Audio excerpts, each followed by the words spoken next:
All right then. Today this has been requested more than once, so I thought I'd talk about it. I've been avoiding this because there really isn't a lot to actually say on the topic, but I've been asked to talk about the incubus and the succubus and how to work with them. Now, I realize that there are some people who work with an incubus or a succubus in relation to them being demon lovers. And the whole idea that working with an incubus or succubus is not working with an astral parasite.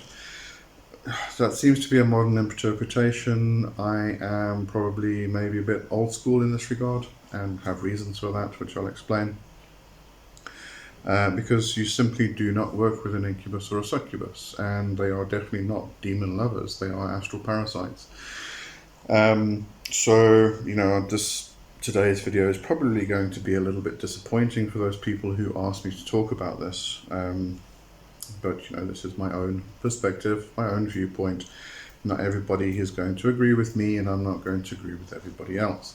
So let's take this apart a little bit. So starting with the words themselves, if we look at the words, the etymology of the words, if I remember correctly, incubus first came about in the 1200s, and then succubus later in the 1500s.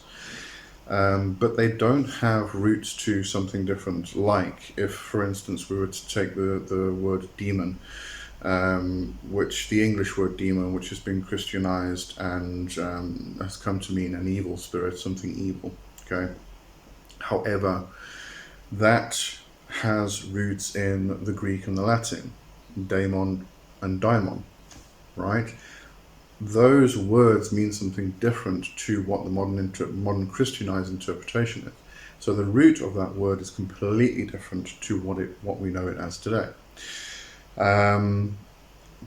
So it got changed from daemon or daimon into demon, and it originally referred to a tutelary spirit, a demigod, a guiding force, a guiding spirit. In the Greek we had the eudaimon and the kakodemon, the good spirits and the evil spirits. We had the agathos daimon, the good spirits, related to Zeus, Ctesios, all of that stuff, all right? So we had all of these roots which for a particular word, which just got changed by the Christians to mean something else because they didn't agree that we should be celebrating other gods and other spirits, all right? But incubus and succubus don't have such roots. They do not have a root in another word like that. I mean, I'm actually going to have a look at the etymology. Let me just call that up. We will start with the word incubus. Incubus. Here we go. Whoops, now I need to hit the search button. That works. Alright, so incubus. Get into that. Stop doing that. Alright, so incubus is an imaginary being or demon credited with causing nightmares and, in male form, consorting with women in their sleep. Century 1200, from late Latin incubus, from Latin incubo, nightmare, one who lies down on the sleeper, from incubare, to lie upon, plural incubi. So it doesn't really mean anything different to what it really was originally from the Latin, nightmare, lie down, lie upon. So it's really just developed and, hasn't developed into anything different. Going into succubus, demon fabled to have sexual intercourse with humans in their sleep, late 14th century. Okay, so a bit earlier than I thought. An alteration of late Latin succuba, which actually means a strumpet. Also applied to a fiend, generally in female form, having sexual connection with men in their sleep. This is from succubare, to lie under, from assimilated form of sub under, and plus cubare, to lie down. All right, so let's go a bit more over here. Succuba is attested in English in the sense from 1580s. Related succubine, succubate, have carnal knowledge of a man as a succuba. So it's all got to do with having sex with a man. All right, and refers to a demon. But there hasn't been a development from something which is positive, being like daemon or daimon, into something which has now become something negative in view in the Christian worldview in the Western world and things like that. So we have this word that has not developed from what it originally means. It's incubus and succubus are considered to be entities, spirits, which will come and have sex with a man or a woman, depending on whether it's an incubus or a succubus. And this is all for negative reasons, or for draining energy, for feeding off a person's energy. So that's really what an incubus and a succubus is. Yes, people have taken it and they have changed it into whatever they feel like changing it into, because why should we keep words sacred anymore? We'll just go about changing words into whatever we feel like willy-nilly. Has it any relation to Lilith? I don't believe it actually does. I believe those stories of Lilith being the mother of the succubus or the incubus or the demons or whatever story that is, I think that is just a Christian story that is told, or a Jewish story which is told in order to scare people away from this concept. My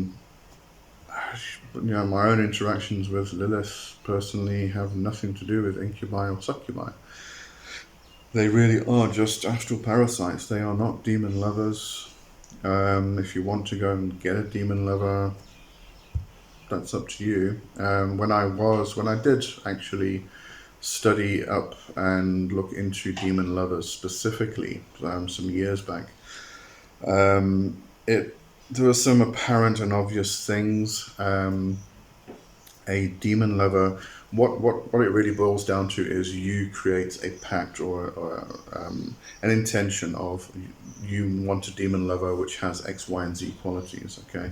And you write this whole thing up, and what you're basically doing is creating a servitor which is then filled with the spirit of an incubus or a succubus, and that is an astral parasite. And what people found with most of these demon lovers that they were creating was that they became obsessive. You were not allowed to have a human mate. You were not allowed to speak to or interact with any other spirits except that spirit. And this is very, very different to God spousing and such areas and such things. Very different to that. This is a spirit that comes along, or an energy body, an entity which has been filled with the spirit of an astral parasite, which becomes obsessive and possessive, and it's very destructive in nature. This is going to rip you to pieces. It's going to destroy you. It's going to suck you dry, literally, not just in a sexual fashion.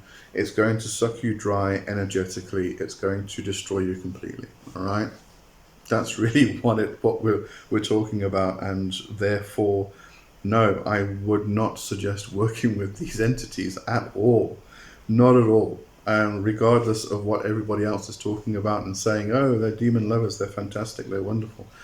That's something completely different. You can call it an incubus and a succubus if you want to, but that is something completely different to what an incubus or a succubus actually is. That's just my opinion, really. And I'm going to stick with that because I can't see it any other way in my own interactions with these entities and these spirits.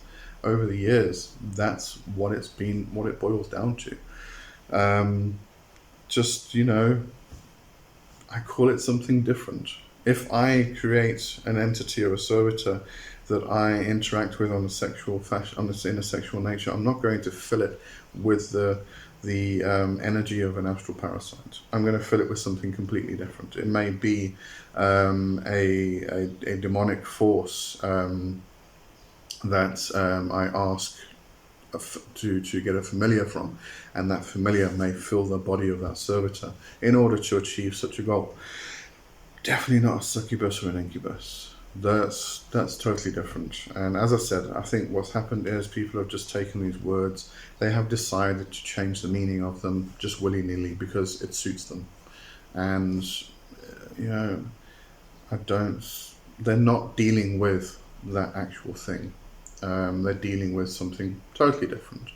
So if you are coming up against these things, and people talking about this and suggesting that you do this, just make sure you know what you're actually dealing with, and you're not being led down a garden path that leads you into a swamp that you're going to get sucked under and drown.